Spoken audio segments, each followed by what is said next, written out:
Te he tomado en mis brazos, te amo y te prefiero a mi vida, porque la vida presente no es nada.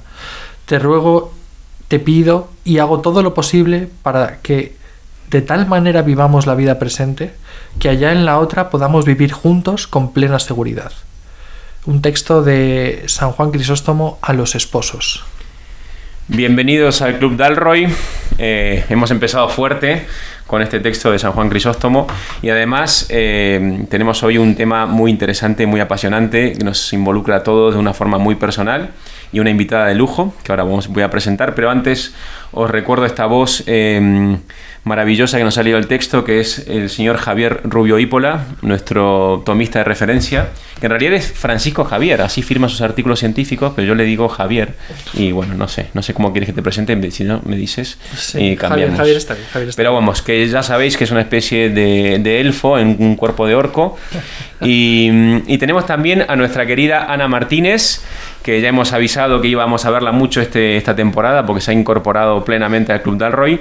Ana es una bisnieta, tataranieta de Miguel de Cervantes, una apasionada por este autor que a mí me ha desvelado de una forma que no conocía. Y nos acompaña María Álvarez de las Asturias, que es nuestra invitada de hoy. María es pues una persona maravillosa que yo he conocido en una red social, que es Twitter, y la conocí y me deslumbró porque puso un tuit una vez que decía algo parecido a lo que decía San Juan Crisóstomo, que decía, oye, pues que el vínculo matrimonial tiene que pervivir, tiene que seguir en el cielo, ¿no? Entonces, por una especie de monogamia y como una especie de movimiento, también está García Máquez hablando de la monogamia de Term, ¿no? Hasta por toda la eternidad. Así que bueno, eso me llamó mucho la atención y luego seguirla en Twitter pues ha sido también muy divertido y tenía muchas ganas de invitarla y aquí está con nosotros. María es abogada, es madre de 4, está casada con Luis, a cual le mandamos un enorme abrazo porque nos ha traído un whisky de regalo al Club Dalroy. Lo mejor que nos podéis traer es eso siempre. Sin duda. Y nada, un abrazo muy fuerte, Luis, te invitaremos cuando lo abramos a beberlo con nosotros. Y María es experta en Derecho Canónico, ha trabajado en el Tribunal Eclesiástico de Madrid, ha sido defensora del vínculo y con el paso del tiempo ha ido dándose cuenta de que tenía que hacer también algo para no llegar a ese estadio de la nulidad matrimonial y se ha dedicado en los últimos años a formarse en afectividad, también teología del cuerpo, en una serie de cosas y hoy se dedica casi principalmente a la formación de novios, a dar cursos prematrimoniales y de preparación para el matrimonio y este es el gran tema, es el tema del amor humano, es el tema del noviazgo, es el tema también de la preparación para el matrimonio. Así que... Pero antes de empezar déjame que te presente, porque tenemos aquí a Santi, que es el que nos ha soltado todo este rollo ahora mismo, el capitán Dalroy, de quien hemos descubierto que toda su actividad en la universidad no es más que una tapadera para financiar sus asados familiares en casa y donde se reúne todo tipo de gente extraña para maquinar proyectos oscuros de los que no podemos hablar en estos micrófonos. Pero hemos venido a hablar de cosas luminosas hoy, hemos venido a hablar del noviazgo, que es un tema muy Dalroy, es un tema del que hemos hablado en varios podcasts, pero que nunca está de más volver a traer y volver a recordar, sobre todo porque creo que el enfoque de hoy va a ser particularmente interesante. Entonces te damos la bienvenida, María, y dejamos de hablar nosotros y te dejamos hablar a ti. Yo creo que sería interesante, tú querías empezar haciendo alguna pregunta, Santi. A ver, yo tengo un montón de preguntas porque una vez que María me dijo que sí podía venir, me puse a escuchar conferencias suyas y vídeos y he visto muchas cosas y me han surgido un montón de preguntas. Voy a intentar limitarme a las de este tema que tenemos hoy en la mesa. A mí una de las cuestiones que me llamaba mucha atención era como tu camino biográfico, ¿no? O sea, empezaste haciendo una cosa y eso te llevó a darte cuenta de que muchas veces llegamos al matrimonio pues de aquella manera, ¿no? Entonces, ¿cuál dirías tú que son las cuestiones que más te hicieron replantearte tu vocación y dedicarte a hablar con novios? Bueno, déjame que os diga primero que con esta invitación he subido en casa muchos puntos porque mi marido y mis hijos dijeron, wow, que te han invitado al Club Dalroy. Así que gracias. Pues mira, Luis y yo vivimos un noviazgo pues muy bueno y como ha dicho antes Santi, queremos y sabemos y vivimos que nuestro matrimonio, que es lo mejor que nos ha pasado, pues queremos vivirlo todos los días de la vida y compartir también, si Dios quiere, pues la visión del Señor y la vida del otro lado juntos, ¿no? Y digamos que de la vivencia del noviazgo y del matrimonio, yo he pasado, siempre con Luis apoyando y como en la sombra, pero es el que me anima, ¿no?, a hacer todas estas cosas, más a la teoría. Es decir, veía a muchas personas que vivían relaciones que tenían el mismo nombre, pero que no tenían el mismo contenido ni la misma vida, que nosotros veíamos que se podía vivir de otra manera, se podía vivir mejor. Y cuando llegué, yo estudié Derecho, me gustó la asignatura del Derecho Matrimonial Canónico, luego estudié Derecho Canónico y trabajé en el Tribunal de Madrid. Pero cuando empiezas a ver causas de nulidad, te das cuenta de que hay parejas que han llegado a casarse sin conocerse mínimamente, otras que han tenido alguna dificultad y han estado solos y entonces no han podido salir adelante, pero yo pensaba, hombre, si hubieran tenido a alguien que les echara una mano, esto se podía haber salvado.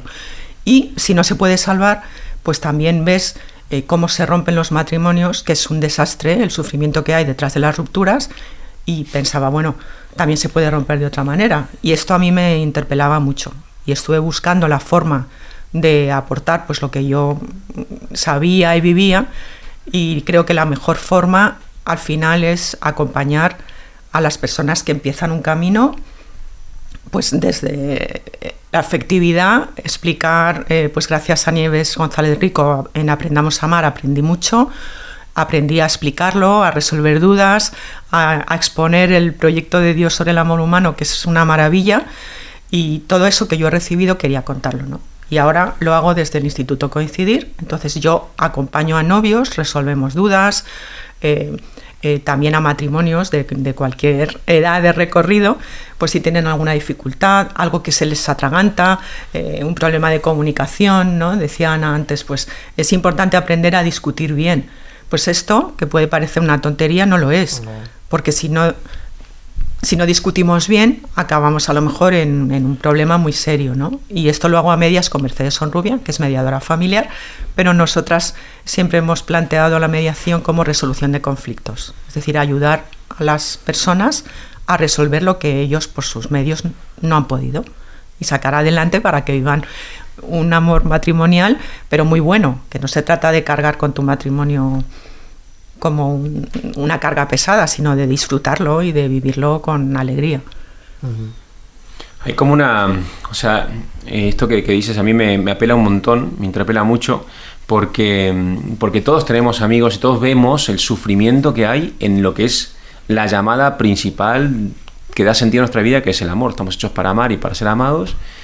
Y sin embargo, aunque por ahí al comienzo del noviazgo y eso además la cultura lo refleja muy bien, pues parece todo muy maravilloso y de repente pasan los años y de golpe, uy, que fulanito y menganito ya no están juntos, que no sé qué, ¿no? Y entonces es como, joder, pues, ¿qué está pasando en nuestra sociedad para que se produzcan tantas rupturas, tanto dolor, tanto sufrimiento por los hijos cuando los hay? Y entonces yo pensaba también que igual habría que volver a plantear qué entendemos por amor o qué entiende la cultura por amor, qué se nos dice que es el amor en la cultura, y poner, no sé, hacer una resistencia a esa idea. A mí, por ejemplo, esto va a ser muy polémico, pero yo cada vez más yo apelaría a la vuelta a los matrimonios concertados. ¿Por qué? Vamos a ver, déjame que me explique antes de atacarme. Vamos a ver, mi experiencia de amor en el noviazgo fue muy bonita, pero lo que he empezado a descubrir cuando estoy casado con mi mujer y a medida que va pasando el tiempo es que es de una densidad tan grande, tan distinta, tan profunda respecto a la del noviazgo, la de los mariposillas y la de las, ¿no?, de esos momentos intensos, que me parece que hay una parte del amor que se descubre a través de la libertad en un compromiso. O sea, que es una parte esencial y que en el noviazgo no está. Que realmente aparece o está como deseo, ¿no? Pero que realmente se produce a partir del matrimonio. Entonces, no sé, a mí la cultura oriental me gusta mucho. Aquí he recomendado mucho una película que se llama Apur Sansar, de una película india, donde habla de un matrimonio concertado. Y como es en ese matrimonio concertado, el vínculo empieza a florecer de una forma bellísima y tal. Pero bueno, esto es un poquito broma, pero sí, yo no sé qué pensáis vosotros sobre este tema.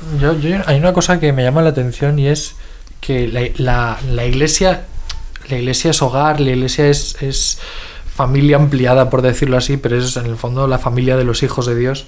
Y llama la atención, yo no sé cuál es vuestra experiencia, pero me da un poco la sensación de que nos hemos acostumbrado a vivir la preparación al matrimonio, el noviazgo, de una forma muy individualista, muy independiente, muy de espaldas a todo, cuando es un momento muy importante del que depende pues probablemente la decisión más importante de nuestra vida. Y muchas veces para casarte te dicen, bueno, haz un curso, el típico curso prematrimonial, que a veces son 3 días, 1 día y medio, te vas a la típica parroquia donde tú sabes que es fácil, rápido, que tampoco te exigen mucho, y a lo mejor se echa en falta un poquito más de acompañamiento eclesial, pues que organizaciones como la que nos contaba María, que apoyen o que se hagan presentes en las parroquias para ofrecer a los novios esta perspectiva que a veces no la tienen. Nos decía Ana también que a veces en la parroquia de San Germán ella y su marido dais charlas, ¿verdad?, sobre las dificultades en el noviazgo.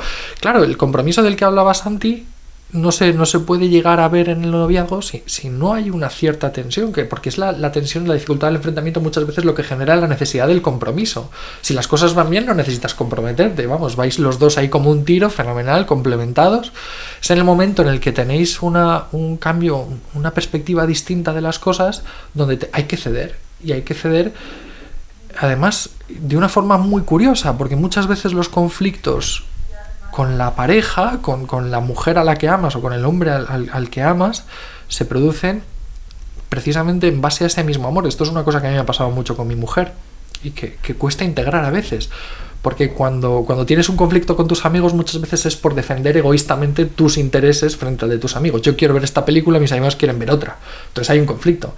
Pero con mi mujer pasa que lo que yo quiero para mi mujer, que yo considero que es lo mejor para ella, entra en conflicto con lo que ella dice querer, que a lo mejor es lo que ella piensa que yo quiero, que es lo que a mí me viene bien. Entonces a veces es un conflicto basado precisamente en la relación de amor, en el decir, yo quiero escoger lo que mi mujer, lo que yo creo que es mejor para ella, y ella quiere lo que es mejor para mí. Y eso genera un conflicto.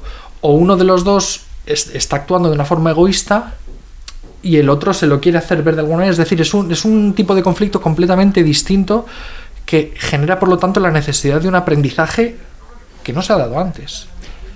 Y a veces no sé si es que estamos solitos o que nos hemos forzado nosotros las circunstancias para quedarnos solitos, pero parece que que falta un poco esta red eclesial de acompañamiento, de experiencia que pueda, no sé cómo lo veis. Yo creo que lo que dices, Javier, es especialmente importante porque, como sugería, creo que has sido tú, Santi, o sea, el concepto de amor lo hemos reducido de manera muy muy infantil a una cosa puramente emotivista y sentimentaloide. Entonces esto es un problema porque andamos muy faltos de referentes de verdadero amor, y el amor implica, como insinuabas, hablar de los matrimonios concertados, en buena medida mucho más una decisión que un sentimiento, ¿no? Un decidir querer al otro.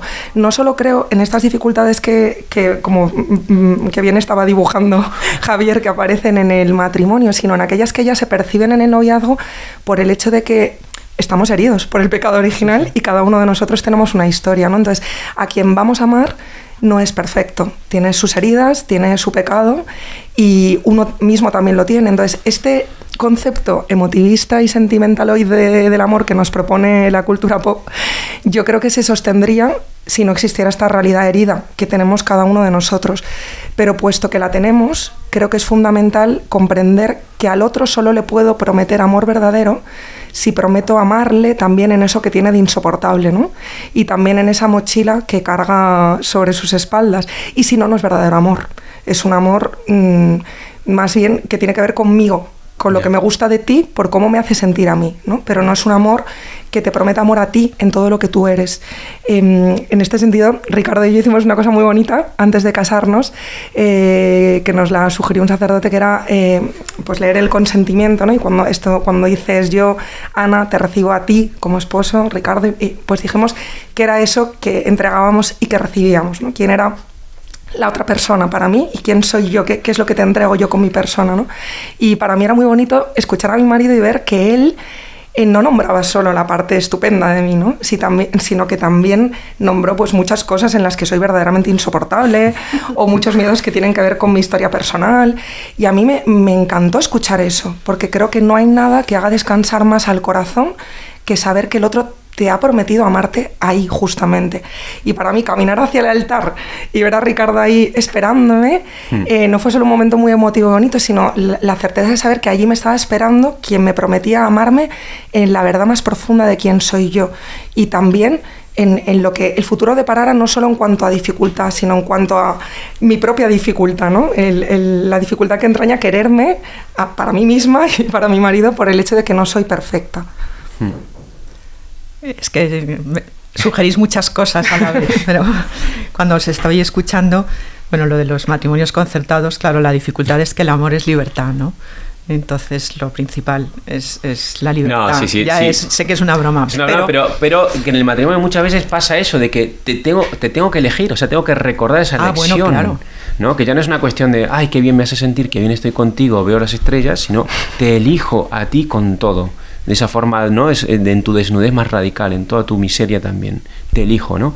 Que creo que en latín se dice te quiero, ¿no? Diligote, ¿no? Que es te elijo, que es como es te quiero en realidad, ¿no? Te elijo, te quiero. No, pero te digo porque el problema que tenemos ahora es que la gente no se ennovia. O sea, tenemos un problema previo. Y, por ejemplo, ayer escribí en Twitter un hilo, que es el que más éxito ha tenido, y en Instagram, sobre por qué no encuentro un chico o una chica. Pero es que los chicos te dicen no encuentro chicas y las chicas te dicen no encuentro chicos. Bueno, a lo mejor es que estáis en un modo en el que no estáis abiertos tampoco a veros y a miraros, porque no puede ser esta epidemia de no encuentro a nadie, ¿sabes? O sea, el primer problema es que no se ennovian. Y es como dice Javier, porque a ver qué concepto tenemos del amor. Pues como dice Ana también, muy emotivo. Y entonces entran en un bucle de, o sea, si yo lo siento es verdad. Es que, si yo hoy por ti siento algo, pues comprendo que estoy enamorada. Si mañana, pues ya entro en duda. Pero fíjate que no solamente entran en duda de si estaré enamorada de ti, sino esto va a ser que yo no soy capaz de mantener mi amor en el tiempo. Y entonces entran en el bucle de yo no soy capaz. Y ahí entramos en el pozo. Claro. Porque si yo no soy capaz de amor, claro, pues ya, ¿y quién me va a querer? Porque yo no puedo devolver el amor. O sea, tenemos que ir antes. A mí me parece que es muy importante esta formación afectiva, que en la Iglesia cuesta incluir, porque cuando les dices a los sacerdotes que tienen que ser después de poscomunión, ponen el grito en el cielo. Bueno, es un tesoro que tenemos. Al final explica la teología del cuerpo a niños de cuarto de primaria que están estudiando en biología el cuerpo humano y por tanto la reproducción. O sea, es el momento adecuado de empezar a hablar de afectividad, de claro, todo esto. Si no, llegamos tarde, ¿eh? O sea que ya estamos llegando tarde.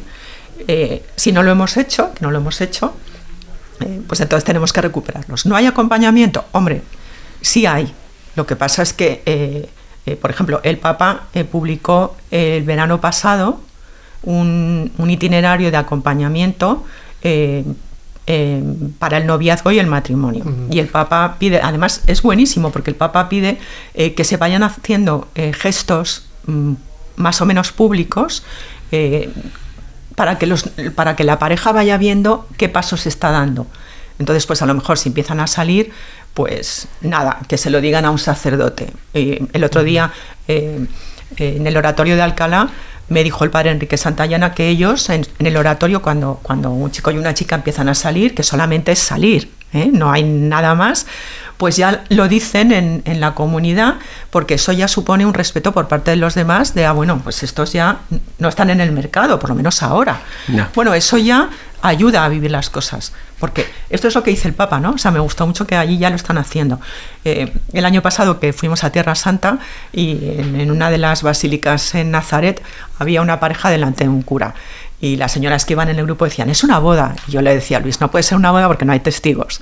Ahí el canonista, ¿no? Pesado que... Sí. Y entonces, claro, me acerqué a preguntarle al cura que qué hacía. Era una bendición de los novios que habían decidido casarse. Bueno, pues era una bendición de ese compromiso. Esto es lo que está pidiendo el Papa. El problema es que muchas veces ofrecemos cursos prematrimoniales más largos, mejores de contenido y de acompañamiento, y los novios no se apuntan. Eso también es verdad. O sea, que tampoco se agradece esta oferta.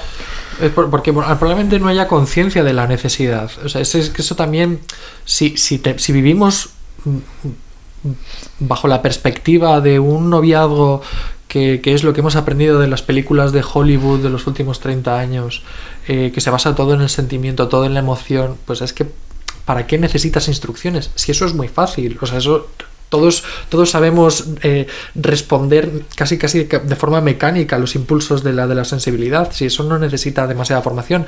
Yo creo que hay la labor que hay que hacer desde a los niños desde pequeños, como dices tú, un verdadero acompañamiento en la familia, en las parroquias, en el catecismo, en la afectividad, en el darse cuenta de que amar no son solo sentimientos. Y es más, es que ni siquiera es principalmente sentimientos, ni muchísimo menos.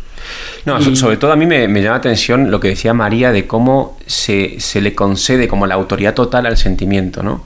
O sea, si yo ahora estoy de novio, no siento, pues ya significa que yo no quiero o que ya no lo voy a poder querer, cuando como no es una cosa, los sentimientos van a volver. Además, a mí una de las cosas más bonitas del matrimonio es cuando llevas 11 años de casado y de repente te encuentras pensando y silbando porque estás pensando en tu mujer, sí, ¿no? Y por ahí has pasado una época, un mes donde has estado un poco más seco, donde ha habido más tensión, más preocupaciones, que no te ha dejado verla como es. Pero quiero decir que los sentimientos van, vienen y, o sea, ni despreciarlos, pero tampoco concederles toda la autoridad. Claro. Y eso es un problema que hay, yo creo, en nuestra sociedad muy gordo. Y hay otro factor, María, no sé cómo lo veas tú, porque tú tienes mucha más experiencia en esto que nosotros, pero yo creo que también vivimos en una época de la historia, en una sociedad, concretamente en la española, que tiene mucho más problemas de familia, de raíz, de incapacidad de malas relaciones paternofiliales y de malas relaciones. Es decir, que nos encontramos con muchos chicos y muchas chicas que no saben amar porque no han sido bien amados en sus casas y en sus entornos familiares. Y eso también es un problemón. Totalmente, porque no tienen experiencia de un amor que perdura en el tiempo. Efectivamente. Fíjate que cuando yo era pequeña, mucho antes que vosotros, pues aparte de que, bueno, mis padres se querían mucho, pero en general mis amigas era una excepción si unos padres se separaban, que no es el caso ahora. Entonces tenías las figuras de tus padres siempre presentes, o los abuelos, o la profe del cole iba contigo de primero a segundo, de segundo a tercero, ¿vale? Siempre había una persona que estaba en tu vida a lo largo del tiempo, pero ahora hay muchos chicos y muchas chicas que no tienen esta experiencia, porque sus padres se han separado, porque los abuelos viven lejos, porque tampoco en el cole tienes una... Por eso es muy importante cuando tienes la suerte de tener un profesor que está contigo en la universidad o en el colegio, o el capellán, o una figura a la que siempre puedes acudir, ¿no? Este acompañamiento que se puede hacer en los colegios y en la universidad es buenísimo, porque bueno, con esta persona puedo contar siempre, pues esto ya... Parece una tontería, pero no lo es, ¿no? Uh-huh. Las heridas de las rupturas son enormes por la desconfianza. O sea, esto es imposible. O sea, al final es una falta de esperanza brutal. ¿Cuál es el antídoto, yo creo? Mostrar matrimonios que se quieren. Porque parece que si eres un matrimonio que te quieres, tienes que ser un ñoño o un raro. Y esto lo dijo Juan Pablo II en Cuatro Vientos, al final, que dijo, mostrad que se puede ser joven y fiel a Jesucristo. Joven y animado, diría yo, sí. ¿Sabes? O sea, que nos gusta salir, entrar, ver amigos, os gusta el whisky y queréis a vuestras mujeres. O sea, que no estáis metidos en un monasterio, que no se trata de eso. Y por otro lado, creo que hay que reivindicar el noviazgo, porque van muy deprisa, precisamente por los sentimientos y porque entran en relaciones sexuales inmediatamente, cuando hablo con novios les digo, es que os estáis acostando con personas de las que no beberíais del mismo vaso, porque no las conocéis de nada. Os habéis conocido en un sitio, en una discoteca, que es que ni habéis hablado porque hay un ruido que es imposible y estáis acabando en un rollo. Es que esto no puede ser, pero no por una cosa moral, sino porque no habéis tenido recorrido para conoceros mínimamente. Entonces, sentimentalismo, más sexo, más prisa, más ruido, esto es fatal. En cambio, si van más despacio, se dan la oportunidad de conocerse. Todos los gestos del noviazgo, todos los gestos de cariño del noviazgo, que no son nada despreciables, son los que luego hacen el cimiento de la relación matrimonial. Porque hay muchos momentos en los que no podrá haber relaciones sexuales, por muchos motivos. Bueno, que tampoco vas a llegar todos los días a tu casa, oye, guapa, ven, vamos a la cama. O sea, eso lo digo así a los novios, pero es que es verdad. Pero el ir de la mano, el mirarse a los ojos, el dar un paseo, el ir silbando porque llegas a tu casa y te vas a encontrar con la persona que quieres. Todas estas cosas, si no las han valorado en el noviazgo, es difícil que las valoren en el matrimonio. Cuando en el matrimonio les falla lo que fundaba eso, que era el sentimiento muy exaltado, entonces se nos vienen abajo. Por eso, reivindicar el noviazgo. O sea, daros una oportunidad de conoceros, de vivirlo con calma para disfrutarlo. Y además un noviazgo con crisis, un noviazgo, ¿no? Que... Sí, o sea, a mí esto que estabas diciendo de las etapas, me parece que, claro, aquí estamos en el Club Dalroy, ¿no? Pero me parece que a los jóvenes de hoy les parecería la cosa más viejuna del universo, ¿no? O sea, la propia palabra noviazgo que estás reivindicando, que me parece importantísima, creo que se ha borrado de la faz de la tierra. O sea, tú estás totalmente de acuerdo con Luis, mi marido, que me dice, es que tú usas unas palabras que yo creo que la gente no entiende. Le digo, ¿cuál? Dice, pues noviazgo, compromiso. Le digo, ya, pero es que tengo que usarlas, claro, porque el lenguaje es muy importante. Eso es. O sea, designan una realidad que se ha borrado. Y me parece importantísimo lo que decías, ¿no? De las etapas, de ponerles un nombre, de acompañarlas de incluso un signo que nos hable de qué es lo que estamos viviendo. Porque yo creo que fruto de este emotivismo del que hablábamos, de estas heridas de las que hablaba Javier, ¿no? Cada vez menos referentes de un amor que perdura, llevan a, por un lado, infantilizar lo que el amor supone, pero también, por miedo a lo que supone, a negar la realidad que implica. Entonces, yo creo que, claro, el noviazgo implica un horizonte que es el matrimonio. Si ese horizonte no existe, el noviazgo ya no es noviazgo. Y lo que tenemos ahora son parejas que no saben muy bien qué son, claro, pero que tampoco lo saben cuando van a vivir juntas. O sea, es decir, porque viven como compañeros, en todos los sentidos, como yo viviría con mi compañero de piso. El otro día vi un vídeo de un humorista, ¿no?, que decía, las parejas soy. Y entonces decía, cariño, me debes el 10 céntimos de la luz. Cariño, ya he fregado la mitad de los platos, te toca... Sí, es entonces, horrible, lo he visto. Convivimos, ¿no?, como cuando compartíamos piso en la universidad con alguien. Es decir, el amor ya no implica... El amor implica, estoy contigo mientras estemos los dos bien, nos encontremos los dos a gusto y no aparezca nadie mejor. Porque si alguna de esas cosas ocurre, pues esto... Pues entonces, lo siento. Por eso no le ponemos nombre, yo creo, en buena medida, por eso no nos preparamos para otra cosa que va a venir. Porque si para mí el amor no implica que yo me voy a quedar aquí a las duras y a las maduras, entonces, bueno, pues vivimos como compañeros de piso en buena medida. Es que eso que tú dices es muy importante, porque si no te implicas en la relación que tienes ahora mismo y dejas siempre una puerta abierta por si viene alguien mejor, estás esperando una persona hipotéticamente perfecta que aparezca en el futuro y no estás viviendo en el presente. Entonces no estás viviendo nada. Por eso también me parece que es importante poner nombre, y por las expectativas. O sea, tú y yo ahora mismo, ¿qué somos? Somos dos que salimos. Muy bien, pues entonces ya sabemos qué podemos esperar del otro. Yo, cuando salgo con un chico, espero pues que no salga con otra a la vez, y que se porte bien conmigo, poder hablar, vale, damos un paso más. O sea, a mí me parece muy útil el ¿quieres salir conmigo? Porque entonces sabemos, porque si yo pienso que estamos saliendo y tú piensas que somos amigos, tenemos un desencuentro y eso no puede funcionar. Pero una vez que le pones nombre, entonces has optado por esa relación, pelea por esa relación, sin esperar a otra persona que hipotéticamente pueda aparecer. El otro día, en una película de estas de peli de tarde, que mi marido dijo, la quito, digo, no, que esto da para pensar, porque era una pareja que vivían juntos y ella quería casarse. Y él le dice, es que yo no quiero casarme porque ¿y si aparece alguien mejor que yo? lo que decía Javier antes, o sea, como pensando en ella, si encuentras a alguien que valga más que yo. Y ella le decía, es que si tú me dices que sí, yo ya no busco más, porque yo te quiero a ti, ¿sabes? O sea, claro, o sea, si nosotros nos queremos, ¿por qué hay que esperar a ver si hay alguien más? Es que no te tengo que comparar con nadie. Tú eres la persona con la que tengo que ver si esta relación puede salir adelante o no. Luego, el miedo al compromiso. Es que volvemos a la importancia del noviazgo, porque en el noviazgo se entrenan los pequeños compromisos. El compromiso de fidelidad, el compromiso de te voy a ayudar a que salgan todas las cosas buenas de ti, el compromiso que tú dices de mira, estas cosas que vives igual se podían vivir de otra manera, ¿sabes? Pero es un entrenamiento. ¿Que da vértigo? Bueno, porque el amor como inmediatamente pide un compromiso cuando es de verdad, y les da vértigo porque a lo mejor se encuentran jóvenes, encuentran que es pronto, también dividen su vida como en compartimentos estancos. Es que ahora estoy a mi carrera, es que ahora estoy al trabajo, es que ahora estoy... Bueno, sí. Es que la vida no son compartimentos estancos. Sí. Cuando aparece una persona que merece la pena, aunque estés en el colegio o en la universidad o estudiando, mira a ver cómo compaginar esa relación con la vida, con las circunstancias concretas de ese momento.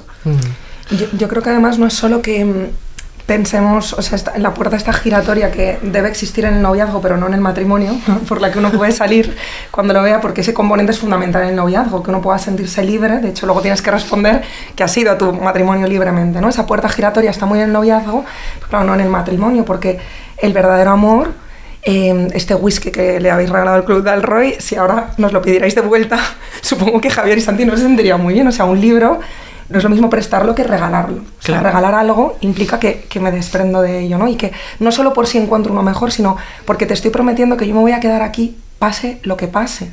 Incluso si enfermas, incluso si las cosas se nos dan mal. Entonces, un amor que no es capaz de prometer esto no es verdadero amor. Porque hay mucho de amor a uno mismo cuando uno tiene miedo a prometer esto. Entonces yo creo que también un motivo fundamental por el que las parejas están juntas, ¿no? Es como, estamos juntos, pues es este miedo a lo que va a pasar, un miedo al sufrimiento.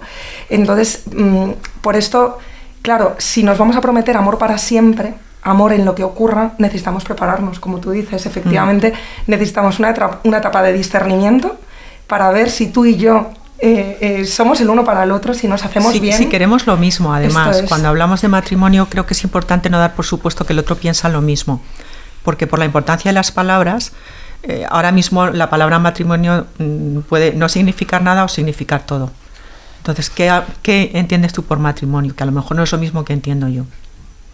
Luego, con esto que has dicho tú de las dificultades, hace ya un tiempo tenía unos novios delante y a unos recién casados, y estaban los dos juntos, sentados, y ella decía, es que a mí me da miedo que él, que no me acuerdo, pues Pepe, se enfade o viva mal que yo solamente tengo una hermana, mi madre está dependiente y entonces un fin de semana sí y otro no, yo tengo que ocuparme de mi madre. Y él le dijo, esto es una decisión de los dos. Yo te aseguro que estoy contigo en que un fin de semana sí y otro no te ocupes de tu madre. Lo que no te puedo prometer es que ningún fin de semana de esos que te toque ocuparte de tu madre me vaya a enervar o a molestar o a decirte algo inconveniente. Porque esto es la parte de emociones. Claro. Hay que procurar que los sentimientos y emociones acompañen lo que tú eliges y lo que tú vives, porque lo vives porque lo haces convencido. Pero hay veces que los sentimientos y emociones no se pueden controlar. Esto es buenísimo, o sea, es que por eso lo cuento, ¿no? Porque es esto, o sea, si yo te quiero en lo que tú eres y en lo que tú... Y lo hemos decidido juntos, pero habrá días que seguramente yo voy a decirte, pues mira, qué rollo. Y eso no quiere decir que no estemos de acuerdo y que no te quiera y no te lo tomes mal. Ese día dime, oye, acuérdate... Poder hablar de esto es importantísimo. Y hay otro componente también que yo creo que no hay que dejar de lado, sobre todo si estamos hablando de un noviazgo en clave católica, y es comprender de una manera muy fundamental que el proyecto de amor para siempre no se apoya exclusivamente en nuestras propias fuerzas. Es más, es que eso es imposible. O sea, yo sería incapaz de darle a mi mujer el amor que ella se merece como parte de un esfuerzo puramente personal. Y por supuesto estamos protegidos por por la acción de la gracia del sacramento del matrimonio en este caso, ¿no? que también ayuda en la perseverancia, por la comunidad que está a nuestro alrededor, de amigos, de iglesia, de familia, que también tiene que estar ahí para ayudarnos. Yo recuerdo que en el cursillo matrimonial nos dijeron, el matrimonio que un matrimonio que nos dio una charla nos dijo que cuando tengamos un problema, que no vayamos a hablarlo con nuestra amiga la divorciada, que es antimatrimonio y que además le cae mal nuestro marido o nuestra mujer, ¿no? Id a hablarlo con amigos que sabéis que os van a tirar hacia arriba, que os van a ayudar, que os van a dar para empezar. Y luego, que no tenemos que olvidar, yo siempre yo medito mucho porque es una escena que ahí me quedó grabadísima de la película del Príncipe de Egipto, la canción de Jethro de la mirada celestial. Hay que mirar las cosas con la mirada celestial. Porque es verdad que, y además me encanta, porque es esa escena de la película del Príncipe de Egipto donde se desarrolla el noviazgo entre Moisés y su mujer. Y es que es verdad que si uno se queda en las fuerzas humanas, en la perspectiva humana, en el tal, pues la tentación de tirar la toalla a veces es continua. En mi caso no, gracias a Dios, porque yo creo que ahí la que podría tener la tentación es Natalia más que yo, ¿no? Pero si uno aprende a darse cuenta de que el noviazgo y el horizonte del matrimonio que tiene que estar ahí, como decía Ana, nos está preparando para vivir con una persona que va a ser para nosotros la encarnación de la voluntad de Dios en nuestra vida, en buena manera, va a ser la principal manifestación del amor de Dios en nuestra vida. Yo creo que se convierte, obviamente uno enseguida constata la urgencia de prepararse bien para ese acontecimiento. Y yo creo que enfoca de una forma muy, muy natural y muy clara. Es verdad que estamos hablando aquí de un noviazgo católico y que estamos hablando aquí de una forma muy peculiar de ver las cosas, pero que es real, que es verdadera, que está ahí, ¿no? Os estoy escuchando y se me ocurren dos cosas, ¿no? Una muy importante, lo que dice Ana de las debilidades, que lo dice el Papa Francisco en Amoris Laetitia, muy, muy bonito, porque dice que el otro sea imperfecto y que te ame con un amor imperfecto, no quiere decir que no sea verdad. Es verdad, y te ama como es y como puede, imperfecto, porque somos seres humanos, perfecto solo es Dios, pero que te ame con esa imperfección no quiere decir que no te quiera. Esto me parece que es fundamental, por eso, porque no podemos pedir al otro que sea perfecto porque nosotros tampoco lo somos. Entonces, amar en la debilidad y darte cuenta de la debilidad y que el otro te quiera en tu debilidad, sí que nos remite al amor de Dios, que nos quiere en nuestra imperfección. Y que a veces decimos, pero Señor, ¿cómo me puedes querer si soy insoportable? Bueno, pues también lo pienso yo con mi marido, ¿no? ¿Cómo me puede aguantar si soy insoportable? O puedo ponerme insoportable. ¿Vale? Y luego, lo de acudir a alguien a pedir, es que como hemos dejado, nos estamos encontrando que cuando las parejas tienen una mínima dificultad muy pronto en el matrimonio, las familias en vez de apoyar, rompen. Tiran cada uno del suyo, un poco como ya te dijimos que esto era imposible, que este no ve, o esta, que no. También, o sea, hay un poco bucle de las rupturas de los matrimonios de los padres. Claro. Hay unas carencias de la relación conyugal, que es una relación horizontal, que muchas veces se tratan de cubrir con la relación con los hijos. Entonces, si yo no tengo con mi marido una buena relación matrimonial, el afecto que necesito, porque lo necesitamos, tiendo a cubrirlo con el afecto de mis hijos. Si llega alguien y me quita a mis hijos, pues eso ya no me gusta, porque, ¿vale? O sea, ¿se entiende esto? Sí, sí. Y entonces, en cuanto estos dos tienen una pequeñita brecha, tendemos a recuperar lo que es nuestro. Recupero a mi hijo o a mi hija. Y esto es muy peligroso, porque están entrando en bucle de rupturas, porque las familias no apoyan. Y entonces también encontramos novios. O sea, yo recibo a chicos y chicas, lo digo porque no solo las chicas ni solo los chicos, que te dicen, es que, voy a decir una chica, pero me pasa con chicos, ¿no? Es que es súper guapo, atractivo, pensamos igual, tenemos los mismos valores, hacemos cosas juntos, o sea, todo a favor, que digo, pues qué maravilla, qué suerte, ¿no? De novio tienes. Y me miran como, ¿y qué? Pues que no sé si casarnos, no casarnos, es que no hay más datos. O sea, ¿qué más datos quieres que tener una persona a la que tú quieres, que te quiere, que habéis hablado de todo lo que es importante, que coincidís en lo fundamental, que sacáis el uno del otro cosas buenas? Lo que me choca es que no vivan esta relación con una alegría como la podíamos vivir nosotros, No, pero sino ¿no crees con, que la, eso... con la angustia de Claro. ¿cómo puedo estar seguro de que esto no va a fracasar? Y es que el amor es un riesgo. ¿Y no crees que también en parte esa desconfianza, esa sospecha, que es un horror, es una angustia, ¿no? O sea, que es verdaderamente lo imposibilita dar estos pasos para los que estamos hechos? O sea, estamos hechos para Totalmente. eso. No viene en parte por los testigos. Esos testigos que han sido malos testigos, esos, ¿no? O sea, ¿cuántos, ¿no? Tenemos padres, bueno, en mi caso no, pero mi mujer sí, padres separados. Entonces... Claro, si tú ya heredas ese sufrimiento, ese dolor, dices, pues yo conozco gente que me dice, que ha vivido esto, que me dice, yo, ¿para qué voy a tener hijos? ¿Para qué les voy a traer gente a sufrir al mundo? Bueno, y también te ¿no? encuentras lo contrario, ¿no? Yo quiero tener un matrimonio Sí. bueno para Sí, eso, porque eso... como contrario a lo que he visto. Justo. Yo creo que tiene que ver con esto, ¿no? O sea, un poco tenemos muchas posibilidades de que esto se rompa porque muchos se rompen, y lo que decía antes, de que se encuentran incapaces.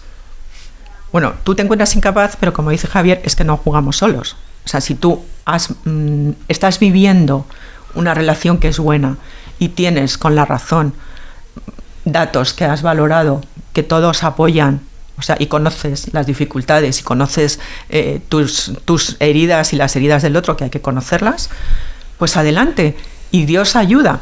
O sea, también sin el fideísmo de pensar que si tenemos un problema con rezar vale, ¿no? Bueno, la providencia puede poner a tu alrededor personas que te ayuden. Justo. Y no hace falta que el Señor baje y te diga, oye, aprende a discutir bien, sino que a lo mejor tienes a alguien cerca que te puede ayudar, ¿no? Y también es Y providencia. si no lo tienes, el deseo de que lo busques también, Que ¿no? lo De busques, que porque te hagas hay una ayudas. red fuera de la familia también, que también, Exactamente. como decía Javier, amigos que te echen para adelante, que te digan, tío, ¿qué dices? Pero que no puedes tener, o sea, nunca podemos tener el 100% de seguridad de que esto va a funcionar, porque tenemos que hacerlo todos los días. Es que la gracia del amor, que es libertad, es que todos los días tengo la posibilidad de quererte o no quererte, de serte fiel o no serte fiel, de ponerme insoportable o decir, oye, estoy insoportable, cuidado. De no que perdonar, estoy... Claro, de no, quedarme en este exactamente. resentimiento y mantenerlo en el tiempo, ¿no? Claro. O sea, son pequeñas tentaciones que si uno cae, la experiencia del abismo que se abre, por más que sea una tontería, ¡buah! Esa es la principal dificultad de las crisis, lo ibas a decir tú, Ana.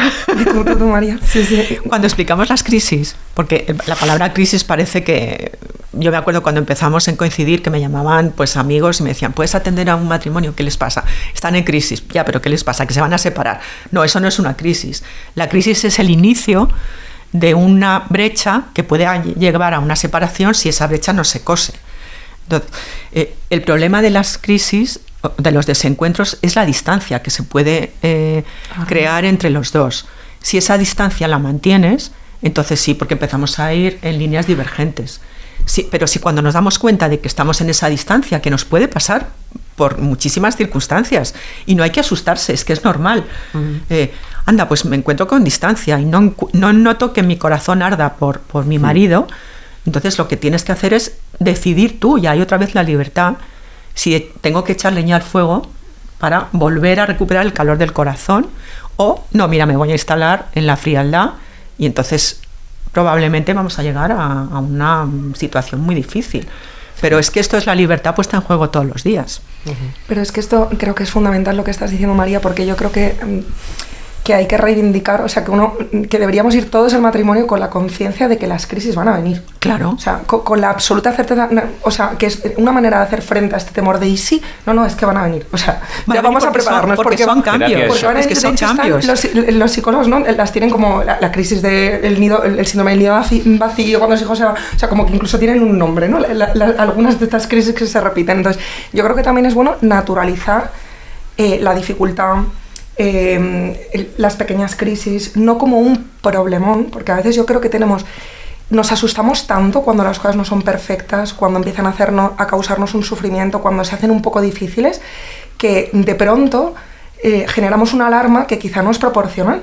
A mí me ocurre mucho que cuando contamos a los novios, ha dicho antes Antino o Javier, que colaboramos en el curso de prematrimonial, mi marido y yo de la parroquia, que les hace descansar muchísimo a los novios que les contemos que nosotros discutimos. Digo, pues hombre, pues faltaría más, ¿no? O sea que, además muchos, o sea, somos discutidores profesionales porque tenemos los dos ideas muy claras en torno a la decoración, a cómo es la manera correcta de cocinar las cosas. Entonces, yo creo que hay que naturalizar como parte de la propia vida y, por tanto, de la relación de pareja, que las dificultades van a acontecer y no asustarse, porque a veces yo percibo que ante la mínima dificultad generan una alarma y dicen, pues qué bien saber que a todos que os pasan estas cosas, ¿no? Que os pasan.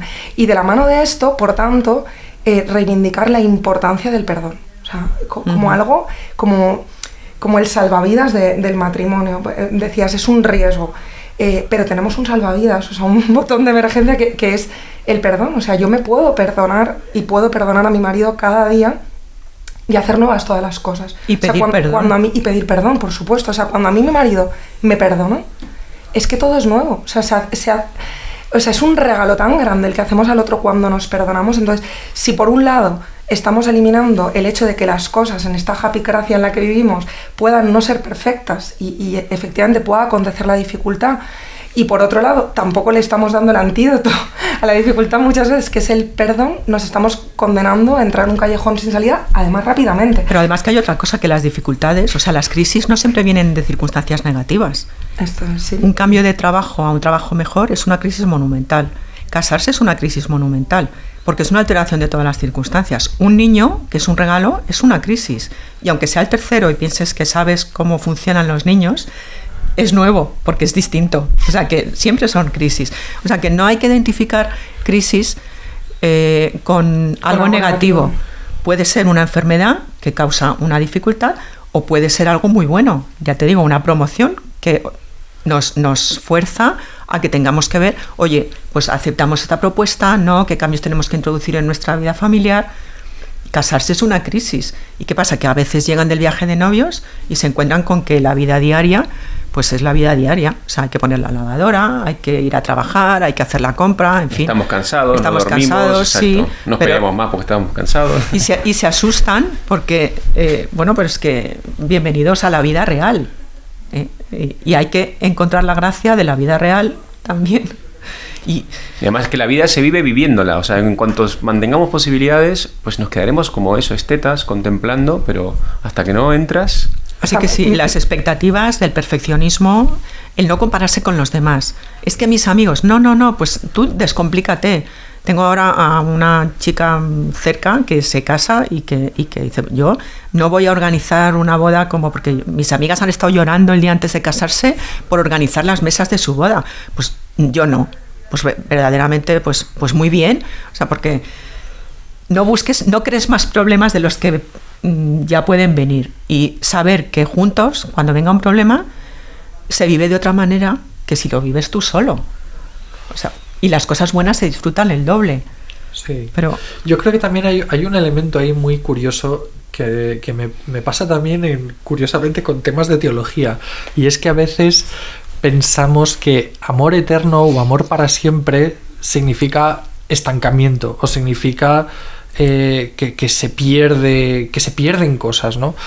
Cuando es al revés. O sea, de hecho, el amor por su propia dinámica tiende a profundizar, tiende a renovarse, tiende a descubrir cosas nuevas, o sea, a mí me pasa mucho. Yo en los años que llevo casado con mi mujer, pues ha sido un proceso de descubrimiento continuo y constante de facetas, de reacciones, de incluso de aspectos que ni ella misma sabía de sí misma, ¿no? Sobre todo para bien, pero también para mal.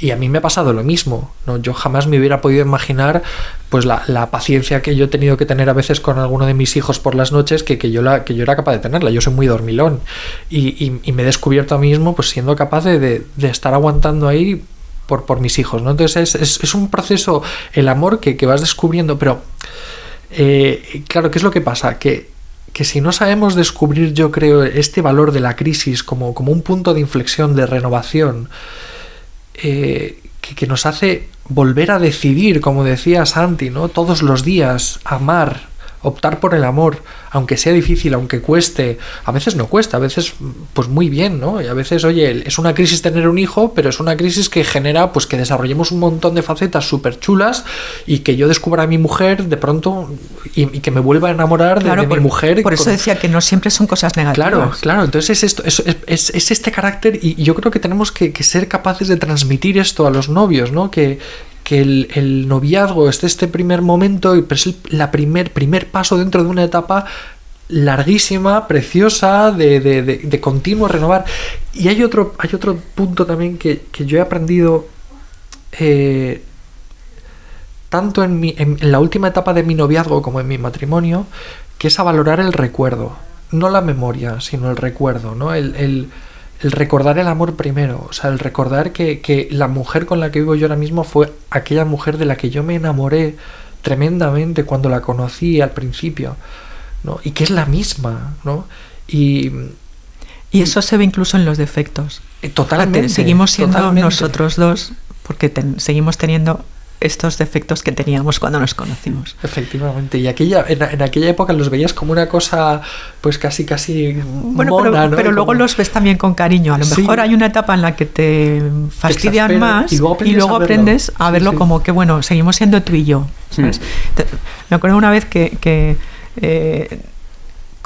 con Gistau, que decía que hay que vivir como novios, ¿no? Entonces yo lo puse en Twitter y Enrique García Máquez me dijo, no digas eso porque el noviazgo no tiene compromiso.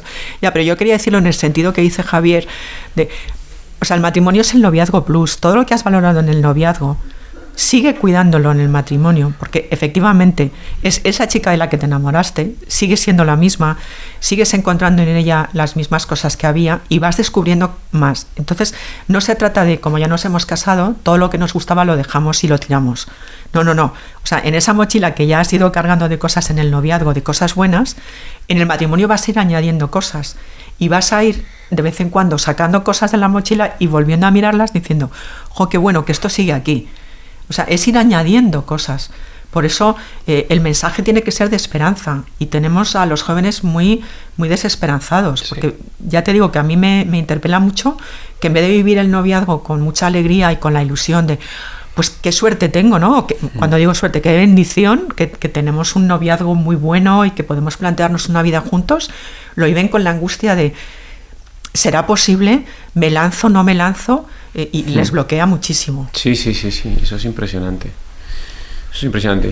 A mí me ha gustado mucho lo que estáis diciendo, tanto de este enamoramiento que perdura, ¿no? Porque a veces también también en Hollywood nos ha hecho un flaco favor, porque siempre, o sea, en estas series terribles de lo que se avecina, todas estas cosas, los matrimonios se andan a gritos, es todo horrible frente a la pareja fogosa, joven, que está enamoradísima, ¿no? Entonces siempre tendemos a pensar que el enamoramiento se acaba, y es cierto que lo que tiene de sentimiento, las mariposas como tales, pues mi marido siempre dice, ¿no? Dice, yo antes cuando me mandabas un mensaje o me llamabas, bueno, tal, dice, y ahora a veces me fastidia, incluso porque estaba escuchando en el coche yo aquí mi programa de historia, ¿no? Y eso no significa que estés menos enamorado, ¿no? En este sentido más maduro, porque efectivamente vas conociendo y la vida te hace conocer o vivir o compartir tantas cosas con la otra persona que a mí, por ejemplo, creo que ahora mismo no hay nada que más me fascine de mi marido que verle como padre también, ¿no? Que ver cómo enseña a mi hija a tocar un instrumento o la gracia con la que inventa un cuento por la noche. Eso es algo que yo cuando éramos novios no podía ver y que me llevan a reenamorarme. Entonces me apena que esto que me ha gustado mucho que has dicho, María, de las crisis no como elementos negativos que nos trae la vida, sino como parte de la vida, que implica cambios, y todo cambio supone una desestabilización, ¿no? Y estamos llamados a acompañarnos ahí, pues que por este temor que tenemos ante la dificultad, las parejas se pierden esto, porque salen corriendo. Claro, las dificultades, lo que hay que hacer es verla, ponerle nombre y ver cómo la superamos, cómo lo solucionamos. Y cómo el amor crece fruto de cuando permanece en y generalmente crisis. Pueden solucionarlo solos, y si no, tienen ayudas, y las ayudas funcionan, y las ayudas son muy fáciles de encontrar. Pues que no tengamos miedo tampoco de pedir ayuda. Pues lo que tú has dicho antes de aprender a discutir, eso me acuerdo a unos novios que les había dado también una sesión en el curso prematrimonial y llamaron, porque nosotros siempre preguntamos ¿dónde nos habéis conocido? Pues llamaron como en octubre y el curso había sido en junio. Pues en el curso prematrimonial de tal parroquia, y pensé, horror, o sea, ya están llamando. ¿qué ha pasado aquí, no? En 2 meses de matrimonio. No, es que tú dijiste que si se nos atascaba algo, que te llamáramos. Es que cuando discutimos sobre este tema, que no me acuerdo cuál era, lo hacemos fatal, nos enfadamos muchísimo y queremos desbloquear este punto en el que no conseguimos hacerlo solos. Pues ya está. Tienes unas sesiones de comunicación o desbloqueas ese punto y siguen felices. O sea, que las ayudas funcionan. Totalmente. Ha llegado el momento de pasar a la recomendación. Yo creo que conforme íbamos hablando, a mí me han ido surgiendo distintas películas, distintos libros que mencionan algunos de los temas que hemos ido mencionando, pero voy a hacer un ejercicio de fortaleza y de autocontrol, y vamos a cederle a María primero la posibilidad de recomendar. Siempre dejamos que nuestra invitada sea la primera en recomendar para no pisarle la recomendación. Pues no sé si tienes algo. Mira, yo voy a recomendar 2. Uno bastante potente, que es de Juan José Pérez Soba, Encuentro junto al pozo, que es como hablar de amor al hombre emotivo, que es buenísimo. Y para compaginar con una lectura que es bastante intensa, La librería del señor Livingstone, que es una novela que parece que no tiene ninguna importancia, pero es muy esperanzadora, en el sentido que, oye, me gustaría que esto fuera verdad, ¿no? Y es posible que esto sea verdad. Entonces esas 2. Muy bien. No sé si tú quieres recomendar algo, Ana. Pues yo quisiera recomendar una película que quizá pues no es en la que uno suele pensar al pensar en matrimonio, pero por lo que hemos hablado del noviazgo, que es La vida secreta de las palabras, de Isabel Coixet. La recomiendo por la escena final, que no puedo contar, porque entonces si no ya no sirve la recomendación, así que tendrán que verla para comprobar, pero por poner un poco en contexto, narra la relación entre 2 personas que él, esto se ve desde el principio, ha quedado, o sea, durante un tiempo no puede ver, y ella es la persona que le cura. Entonces se llama La vida secreta de las palabras, es una película de Isabel Coixet. Entonces narra cómo esta relación a través de la palabra implica un descubrirse, un conocer también las heridas del otro y un aceptar que amar al otro es acoger al otro con toda su historia también. Así que la escena final me parece que merece toda la película. Muy bien. Yo, Javier, voy a aprovechar que están aquí, no es la autora, una de las autoras, para recomendar Más que juntos, de Editorial Palabra, que es autora María Álvarez Asturias y Lucía Martínez Alcalde, ¿verdad? Son 2 autoras que escriben, que me decía además María que aunque estaba pensado un poco para el matrimonio, son muchos los novios los que más se benefician de la lectura, así que yo lo recomiendo a todos los amigos novios que nos escuchan. Que tiene un 4,9 sobre 5 con 469 revisiones en la Casa del Libro. O sea que ha tenido bastante éxito editorial. Sí. Y aparte de esto, voy a volver a uno de mis viejos amores, que es Kierkegaard, que no me has presentado como kierkegaardiano, que Søren Kierkegaard, que a pesar de que él tiene una historia de amor un poco extraña, que habría que entenderla, pero bueno, no es Dalroy para eso, tiene un librito que se llama O lo uno o lo otro. Fue el primero que publicó, con un seudónimo, pero fue el primero que está dividido en 2 partes. La primera parte es un esteta que habla del amor, fundamentalmente, un esteta que habla en el sentido romántico y un poco, casi como un poco de las culturas, de las malas películas y tal, sobre el amor, y luego unas cartas de un funcionario muy aburrido que le contesta, que es un juez, pero que es maravilloso. Entonces tiene un texto ahí que se llama La validez estética del matrimonio. Y es precioso porque además una cosa que decía Ana, que yo me siento muy identificado, de cómo en el matrimonio verdaderamente se produce una renovación y una actualización brutal de intensidades, y es lo que viene a decir este juez, ¿no? Porque frente a los románticos que creen, no, siempre se quedan como pensando en el primer amor, la primera vez que no sé cuánto, y cuando eso ya pasa, pues uno queda, pues ya está, ¿no? Lo que venga después ya está repetido. Él dice, no, en el matrimonio el primer amor es el segundo amor, es el tercer amor, o sea, continuamente se renueva ese primer amor. Entonces hay una validez estética del matrimonio que yo lo recomiendo en Kierkegaard. Vale, yo tengo 2 recomendaciones. Una es una carta que no recuerdo qué número es, pero me comprometo a buscarlo para ponerlo en el texto de las recomendaciones. Una carta de Tolkien a uno de sus hijos, sí, sobre su enamoramiento con su mujer. Y además es que dice muchas cosas de las que hemos hablado hoy. Dice que como él cayó en una visión demasiado romántica de esa relación y cómo hizo daño a su mujer por fantasear tanto y por idealizar tanto las cosas, y luego cómo esto también dificultó la primera parte de su matrimonio y cómo tuvieron juntos que arreglar ese déficit que habían vivido cómo no hizo caso del buen consejo de su director espiritual. Es muy bonita la carta, es muy humana y es muy bonita. Y luego otra recomendación que quería hacer, también literaria, que es curioso que yo haga esta recomendación, pero bueno, es Los novios de Manzoni, que a mí me parece que es una obra estupendísima para comprender hasta dónde puede llegar una dificultad en el noviazgo y hasta dónde puede llegar la voluntad cuando hay un verdadero horizonte de amor y de matrimonio. Hasta dónde puede llegar y hasta dónde debe llegar la voluntad de arreglar las cosas. Además, es una obra que contrasta mucho con la otra gran novela romántica probablemente de la época, que son Los Miserables de Víctor Hugo, porque Los Miserables es justo al revés. La relación, el noviazgo de Marius y Cosette en Los Miserables es todo emoción, es todo maravilla, es todo azúcar y cosas dulces y demás, hasta que llega la revolución, y en la revolución las cosas se complican un poco, pero bueno, la relación de Marius y Cosette nunca peligra, siempre es preciosa, siempre es súper amable y en cambio en la novela de Manzoni, madre mía, ¿no? Es duro en todos los sentidos, pero me parece que es una obra de la literatura universal, un clásico y que ofrece una mirada muy católica del noviazgo. Y con esto cerramos el Dado Roy. Muchas gracias. Muchas gracias, María. Ha sido un placer tenerte. Muchas gracias. Muchas gracias. Te volveremos a invitar. Genial. Hasta pronto.